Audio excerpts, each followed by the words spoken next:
muchos temas que tratar con respecto a esta semana, que es una semana nueva, una semana de expectativas, particularmente al interior de la Asamblea Nacional, porque el presidente Daniel Noboa ha enviado un decreto ejecutivo, una propuesta, mejor dicho, un proyecto de elevar el IVA del 12 al 15%. Doctor John Arias, usted que es experto tributario, ¿cuáles son las ventajas o desventajas en este país de crisis, tanto social como económica, de estos momentos en particular, de elevar del 12 al 15%? Digo una situación particular porque también hay sacrificios, ¿no? Hay sacrificios que hay que hacer para vivir en paz. ¿Vale la pena elevar el 12 al 15%? Bienvenido. Muchas gracias, Edison. Buenos días. Buenos días, Jorge. Gracias por la invitación. Bueno, creo que es importante primero entender qué es el IVA, ¿no? A diferencia del impuesto a la renta, que es un impuesto que grava la ganancia de los ecuatorianos en función de mientras más ganen, más pagan. El impuesto al valor agregado, el IVA, es un impuesto que grava el consumo, es decir, que grava a la persona que al final del día termina comprando o adquiriendo un servicio. Esto es súper importante porque para efectos de saber quién va a asumir estos 2.000 millones que se han previsto pagar, definitivamente las empresas que al momento de vender un producto o las empresas que al momento de dar un servicio no lo gastan ellos, sino que lo trasladan al consumidor. Recordemos cómo funciona el IVA. El IVA es un impuesto que se traslada hasta el consumidor final. Es decir, una empresa A que compra un producto y luego la vende a un consumidor final, al final del día, el que termina pagando ese impuesto es el consumidor. Eso para efectos de saber qué es lo importante en esta propuesta del presidente Daniel Noboa. Entonces, al final, lo que debemos entender es que el IVA lo paga el consumidor y esos 3 puntos adicionales los terminarán pagando el consumidor, sea de cualquier tipo de estrato social o económico, a diferencia del impuesto a la renta, que es un impuesto progresivo.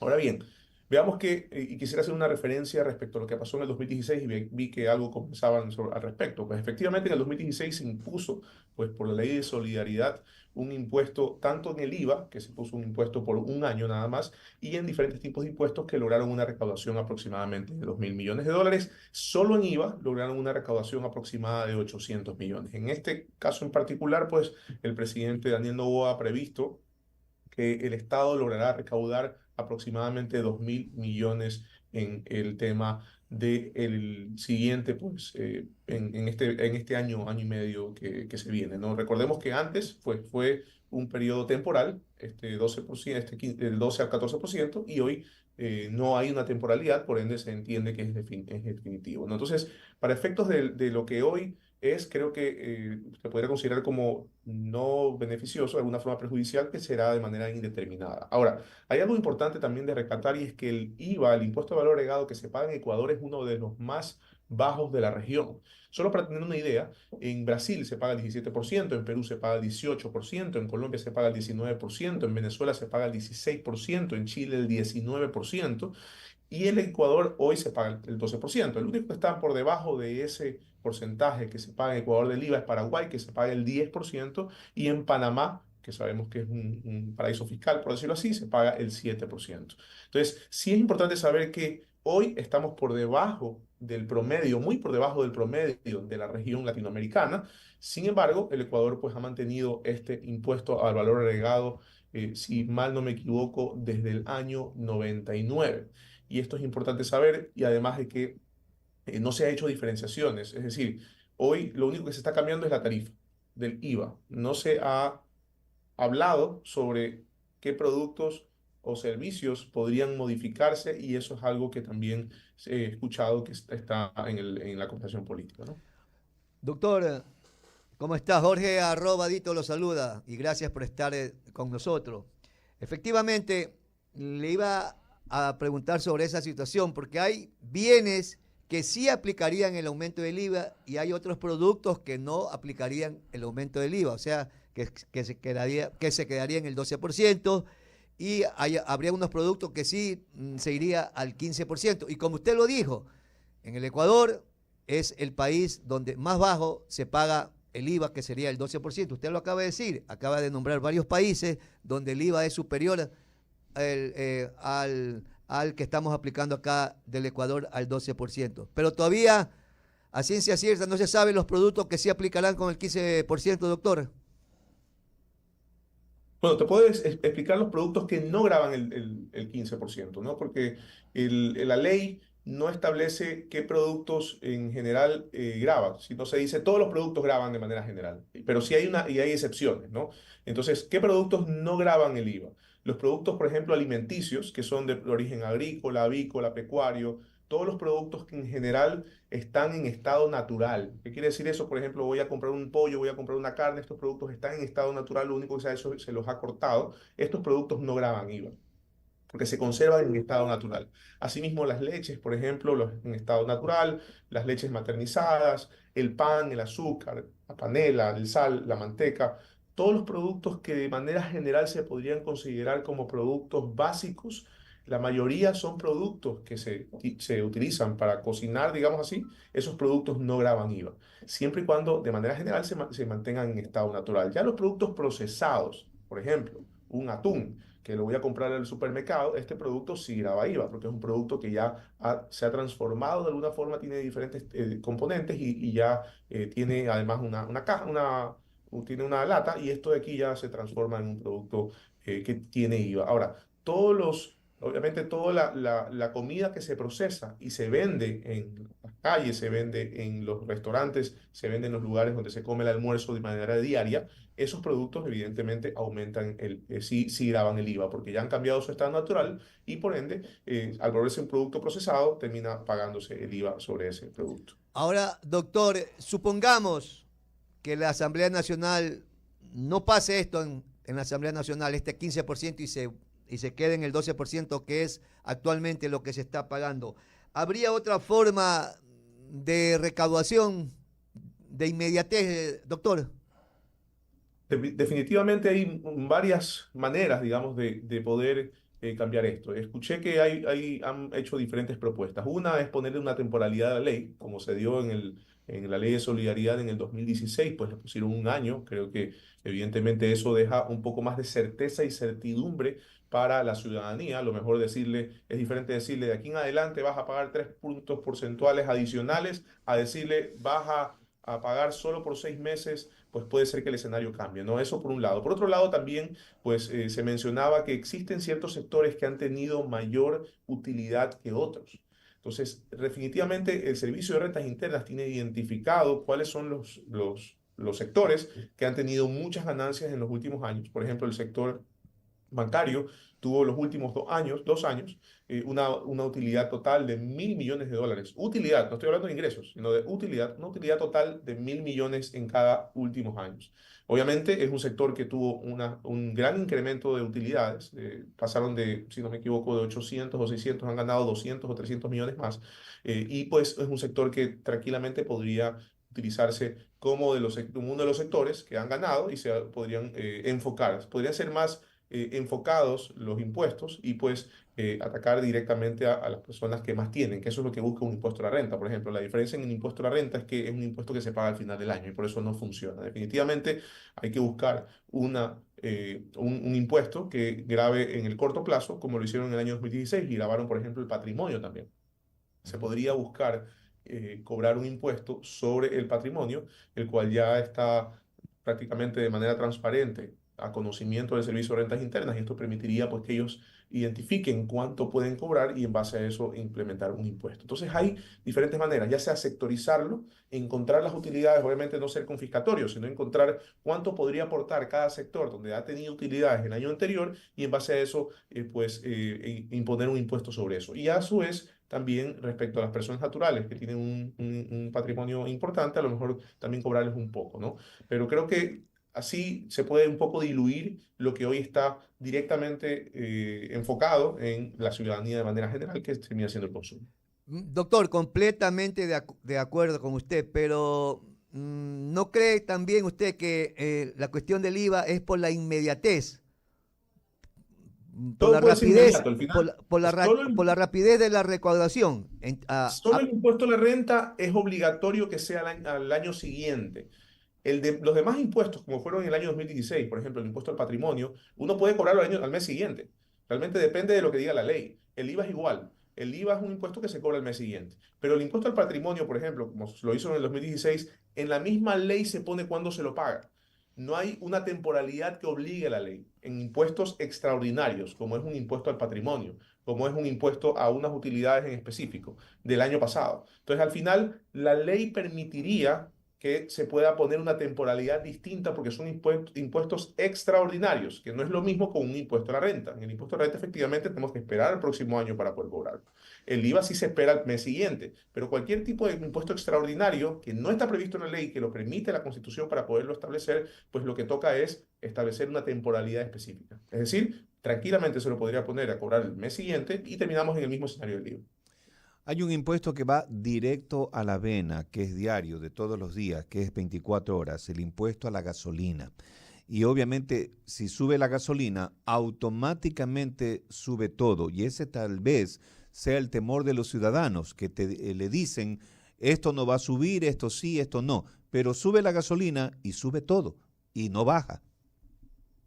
Claro, la gasolina también sube, también, la gasolina también está grabada con IVA, ¿no? Eso también es importante. Y no es solo la gasolina, sino los productos que están directamente relacionados a un mantenimiento de un vehículo, por ejemplo. Recordemos que Ujú. los repuestos están grabados con IVA, los mantenimientos de los vehículos están grabados con IVA, el aceite que se utiliza para cambiar el aceite del vehículo está grabado con IVA. Entonces, al final, todo lo que está relacionado al transporte, pues efectivamente sube. Claro, el servicio de transporte no paga IVA, pero sí todos los productos correlacionados. Entonces, ahí sí es importante saber, claro, pues que esto también una afectación directa inclusive en la gasolina.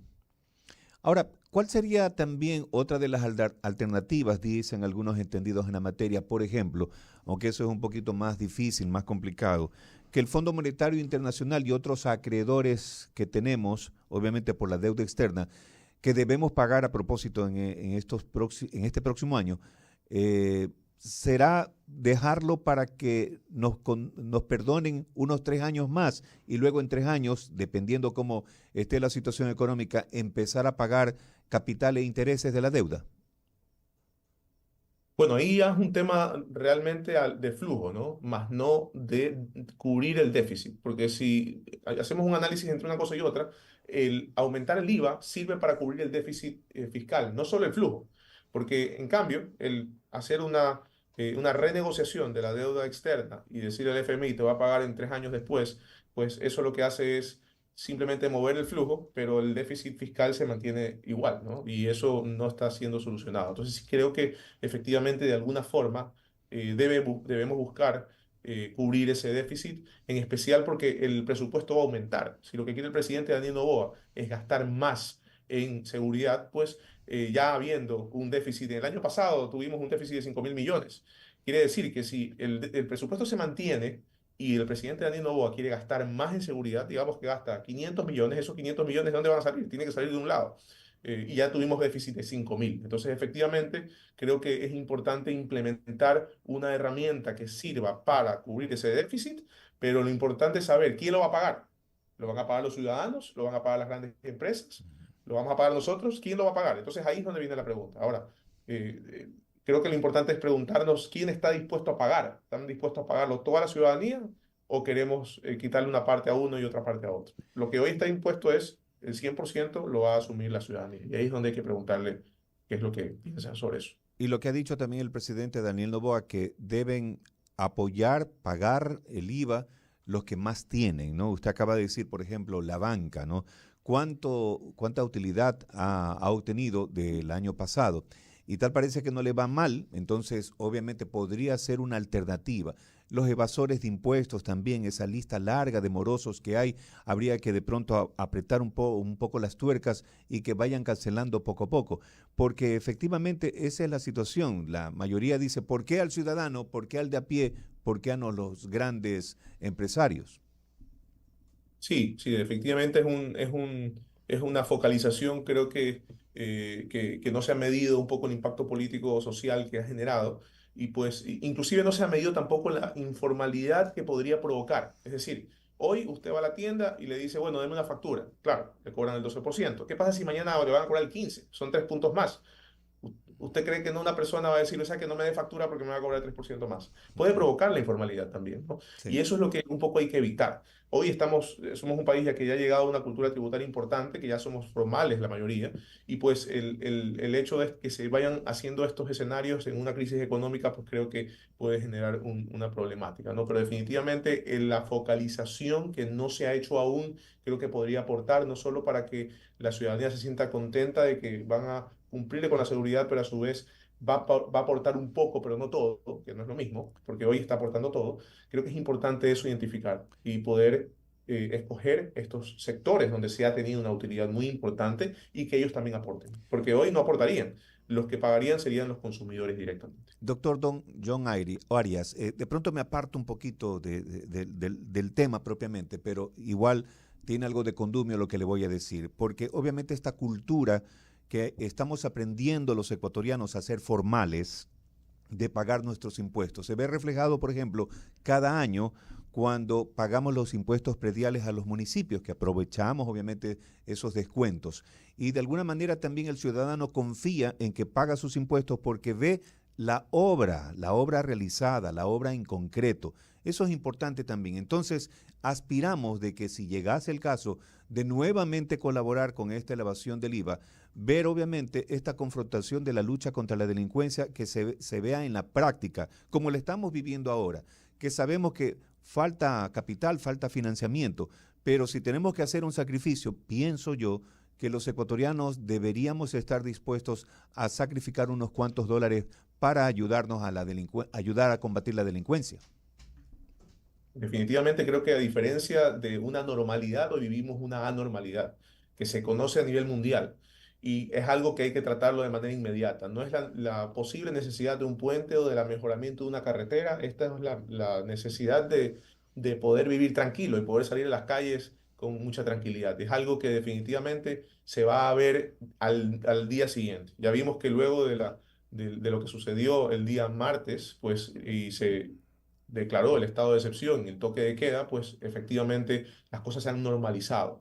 Algo ha hecho el gobierno que ha provocado que se normalicen, ¿no? Y eso creo que es digno de aplaudir definitivamente. Sí. Pero si podemos eso mejorarlo y efectivamente identificar que se han mejorado la situación de seguridad, pues creo que la ciudadanía se va a sentir pues tranquila de poder aportar este tipo de gasto que termina haciendo, ¿no? Ahora, las personas que terminan gastando, insisto, son los consumidores. Eso es importante saberlo. No son las tiendas, no son las empresas, son los consumidores los que van a comprar lo que necesitan comprar. Porque es importante porque la comunicación se está dirigiendo hacia que los pagan los otros. Y no, son nosotros mismos los que vamos a terminar pagando eso. Y son 2.000 millones. No es Ujú. poco dinero. No. Todo sale de nuestro bolsillo. Es una economía de guerra que podríamos estar saboreando, viviendo, ¿no? Pero yo creo que si vale la pena el sacrificio, estaríamos dispuestos. Bueno, ojalá que también el presidente Daniel Noboa haga una, qué sé yo, una cadena de radio, televisión que explique, se comprometa a que nos explique cuáles son las ventajas de esta elevación del IVA, para qué sirve, porque la gente piensa que es un impuesto así nomás y ya, tiene que ser de alguna manera desmenuzado para que la gente comprenda la importancia, la relevancia que tiene esta elevación del IVA del 12 al 15%. Y también entenderlo políticamente allá en la Asamblea, que es muy importante. Doctor, gracias. Muchas gracias, Edison, Jorge. Un gusto estar con ustedes.